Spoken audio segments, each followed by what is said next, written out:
Muito boa tarde, este é o canal do Boi News, quinta-feira, 22 de fevereiro, também ao vivo no YouTube, Facebook e portal sba1.com.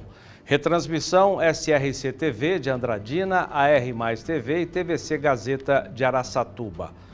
Os chanceleres do G20, bloco que reúne as 19 maiores economias do planeta, mais a União Europeia e a União Africana, encontram-se nesta quinta-feira no Rio de Janeiro, em sequência à primeira reunião realizada ontem. De Brasília, as informações de Flávia Rabelo. O Brasil preside o bloco desde dezembro do ano passado e será liderado pelo chefe do Itamaraty, Mauro Vieira.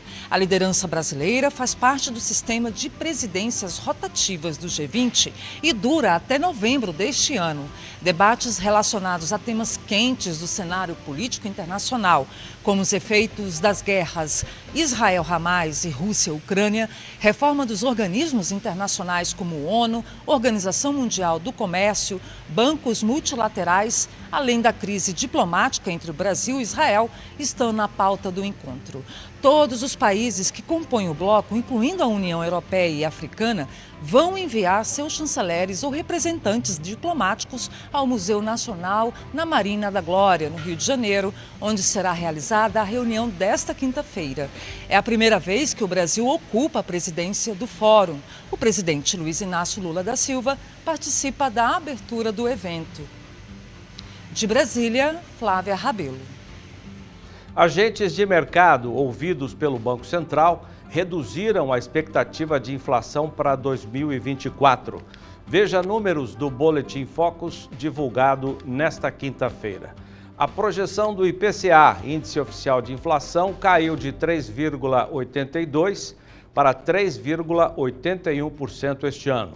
Para o ano que vem, a estimativa de inflação subiu para 3,52% e foi mantida há mais de 30 semanas para 2026. O crescimento da economia foi estimado em alta neste ano para 1,68% e foi mantido para 2025 e 2026. O dólar deve fechar o ano em R$ 4,93. A projeção para 2025 e 2026 foi mantida. Também foi mantida a expectativa da taxa básica de juros neste ano e nos seguintes. A Selic deve fechar 2024 em 9% ao ano. Agora a previsão do tempo para amanhã em todo o Brasil. Boa tarde, Julian Marques.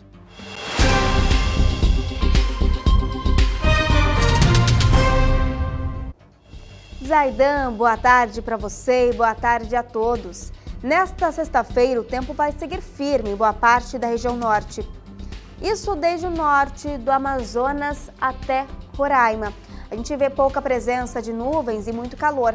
Em todas as outras áreas, a chuva deve acontecer, ainda sob influência da zona de convergência intertropical, a ZECIT, que facilita aí a entrada de umidade em boa parte da região.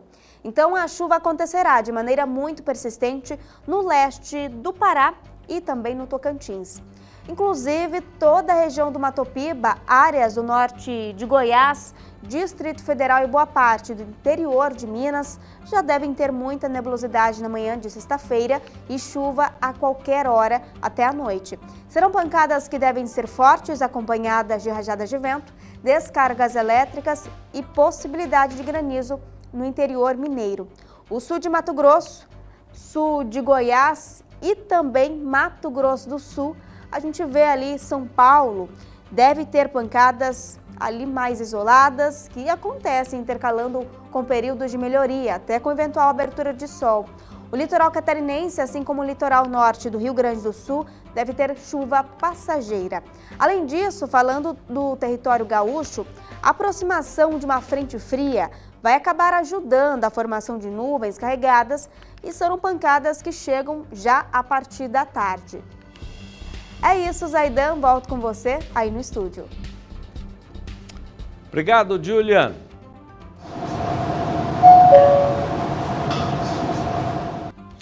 Em boletim divulgado hoje, o CPEA aponta que o produtor de suínos de São Paulo melhorou o poder de compra de ração para os animais em fevereiro. Os pesquisadores explicam que é o resultado da desvalorização dos preços do milho e do farelo de soja, itens usados na alimentação. A queda nos valores dos insumos compensa a desvalorização dos preços do suíno vivo no mercado independente. Também em boletim de hoje, sobre o mercado do boi gordo, o CPEA informa que a demanda pós-carnaval não reagiu e as cotações, tanto dos animais quanto da carne, seguem pressionadas. Alguns frigoríficos com escalas de abate mais alongadas chegaram a ficar sem comprar bois no início desta semana. Como resultado, os preços maiores não foram registrados e as médias regionais foram reajustadas para baixo. Segue no país a pressão de auditores fiscais federais agropecuários por melhores condições de trabalho. A operação padrão tem provocado atrasos na produção e na certificação de carnes e de ovos, com prejuízos para a comercialização e exportação das proteínas. Na quarta-feira, o ministro da Agricultura, Carlos Fávaro, se comprometeu a participar de uma reunião na quinta-feira que vem com os líderes da categoria no Ministério da Gestão e Inovação em Serviços Públicos. Em nota, o ministro disse que apoiará, no que for possível, o pleito dos servidores que pedem a reestruturação da carreira.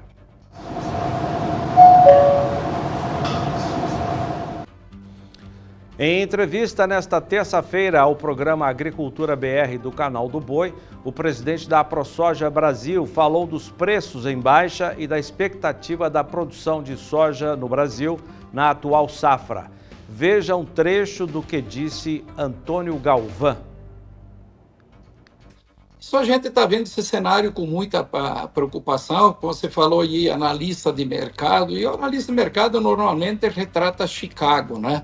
E o que está acontecendo em Chicago praticamente está acontecendo aqui. Por mais que tivemos aí uma melhora aí nos prêmios, e a gente sentiu já na nossa região, ou menos aqui em Mato Grosso, que houve aí uma reação de preços em cima da soja, que até a semana passada falava-se aí, a semana retrasada, início da semana passada, aí em R$90 na região do Sorriso, Sinop. Hoje já se fala em valores de R$100, alguma coisa até acima, alguma coisinha abaixo, mas hoje em torno de R$100. Mas sabemos aí que nesses valores, e pela safra que está sendo colhida, onde tivemos assim quebras estrondosas em certas regiões, algumas com menor intensidade que daquelas que foram ruins por falta de umidade, dizendo não tem como você pagar custo de produção nesses valores atuais.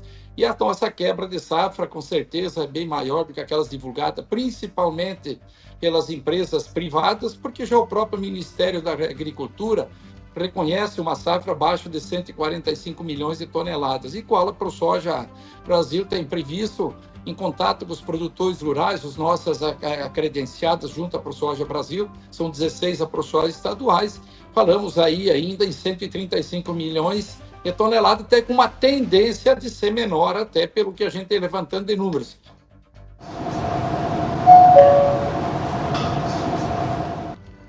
A cenoura foi o grande destaque do segundo boletim do ProHort, o Programa Brasileiro de Modernização do Mercado Hortigranjeiro, divulgado hoje pela Conab. Os dados se referem aos preços de janeiro deste ano. A alta da cenoura foi de quase 97% no mês. O mercado de hortifrutis foi marcado por clima adverso, o principal responsável pela variação dos preços. As chuvas de janeiro em importantes regiões produtoras da cenoura prejudicaram a colheita e reduziram a oferta do produto nas principais centrais de abastecimento do país. Outro item de destaque no boletim foi a batata. Os preços subiram em média cerca de 35%. A razão é a mesma para a alta da cenoura, menor oferta ao mercado. Quando um produto tem oferta reduzida e a procura segue em níveis normais, a tendência é de elevação nos preços. Para as frutas, o boletim da Conab aponta que a maior elevação ficou para a banana, com alta em média de quase 14%. A laranja também ficou mais cara pela mesma razão. menor disponibilidade nas centrais de abastecimento e por um outro fator que mexe com o mercado. A procura internacional por suco de laranja se mantém aquecida. Em direção contrária, em janeiro passado, os preços do tomate, do mamão e da melancia ficaram mais baratos, principalmente porque houve oferta maior dos produtos. A cebola também caiu, mas devido às chuvas no final de 2023 e início deste ano, que prejudicaram a qualidade, o que causou a desvalorização desse item nas ceasas.